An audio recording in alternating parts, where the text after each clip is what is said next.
Yes, indeed. We're coming to you live from Asaba, where this summit is holding. Well, to tell us more about this, we're joined now by Rear Admiral Itunu Hotunu. Thank you for coming on this morning, madam. Thank you. Well, about this women in leadership, I mean, yes, it kicked off. You spoke on some of these things yesterday. Well, give us a background to this. I mean, there are those who, okay, women in leadership summit. What do we expect from this summit? Well, I expect that at the end of the summit, a lot of young women who are up and coming would have something to look forward to as a roadmap to being able to grow. And for the older women, it would be a chance to look back and take stock of what they've been able to do, and if there's anything else they can do to improve mentorship of the younger ones. Do you think that there was actually a need? I mean, I'm looking at you, you're a Rear Admiral. I don't think it happens every day in the military that you get women, maybe in other militaries around the world, but it's very rare to hear that, you know, a woman ever becomes a Rear Admiral. Tell us the challenges in that line of work in the military. Well, actually, you will find that the world over, women typically constitute just about 10% of the military, sometimes less. So what is happening here in Nigeria is by no means unusual. However, it is interesting to note that the Nigerian Navy, to which I belong, has been one of the most gender-friendly arms of the military, in the sense that for a very long time, in fact, at the time I joined the service, practically all branches were open to women. So I think the challenge mostly is not so much that of what the women face in the military, rather the perception that women have of the military. I find that a lot of women are fearful of coming into the military. That is from my interactions with women on the street. So I think the challenge is more of that than what we have had to face in the military.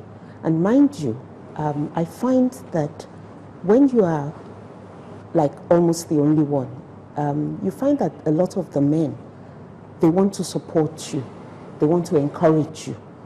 The only thing that they demand of you is that you work hard enough, you prove that you can actually occupy the position. So for me, that's the way it has been. So for at the summit, are you going to bring some of your leadership experience to bear with the discussants or participants, as it were? I was fortunate to be chairman of one of the sessions yesterday, and a lot of the questions that you're asking now came up, and I was able to talk to the young women, encourage them, and very importantly, let them know that even if you find yourself as a woman in a man's world, it is not for you to feel that there's a battle you're fighting with the men. Because a lot of us women, we miss it that way. We think we're in some kind of war and we have to go out there and fight the men and prove that we can do it. That is not so. Rather, I think we should see ourselves as co-developers in the nation's progress. And I also said yesterday that you should not forget the opportunities that people give you. Because there were no women before me, obviously, I was mentored by my male senior colleagues. I was given opportunity by those male senior colleagues. And so the important thing is to prove that the trust they have reposed in me can actually be, is actually worth it. So I've tried to tell the women that, look, the men will support you, they would help you grow, they will be there for you, as long as you don't come at them in a militant manner, like as if, you know, there is a war you're fighting. No, it's really very key that you have pointed it out, spelled it out the way it is. It's not a battle of sexes, so that people don't get to misunderstand what exactly this is about. But again, there must be some form of challenges. Speaking with these younger people coming up, I'm talking about women, what would you say are some of the key challenges, especially in workplaces for women, so that we know how well to address them headlong? I think the major challenge is being taken seriously. And I don't mean by men, I mean even by women. I remember several years ago, I was a much younger officer, and I was traveling to Abuja or something, and I was at the airline counter. And the beautiful young lady at the counter said to me, "Oh, where is the officer?" And I said, "It's me." And he said, no, I mean your husband." I said, "No, it's me." He said, "No, you're the wife of the officer." The officer. That was an interesting exchange. Well, I had to, bring out my ID card and show her that it's actually me. And I was very young then. And she was like, "Oh, I'm sorry.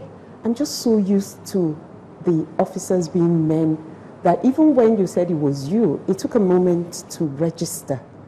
So being able to overcome those preconceived ideas of people is one of the major challenges.